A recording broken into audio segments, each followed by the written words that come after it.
Tidur yang lama, dia bangun pagi. Nabi kata, barang siapa yang buat amalan ni dan ditutup dengan doa, doa dia paling makbul pada hari itu. Hadis Ubadah bin Samit, hadis sahih, hadis Bukhari, hadis 1125.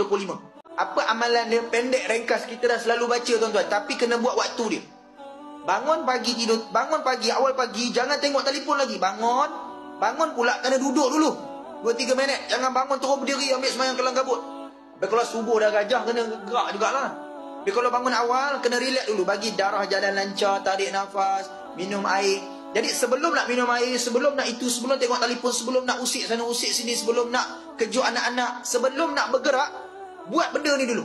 Apa dia? Yang pertama tuan-tuan, baca la ilaha illallah wahdahu la syarikalah. Kalau boleh panjang, sambung la ilaha illallah wahdahu la syarikalah, lahul mulku wa lahul hamdu. Itu je pendek. Kemudian alhamdulillah, subhanallah, la ilaha illallah, wallahu akbar. Dan yang keenam, la haula wa la quwwata illa billah.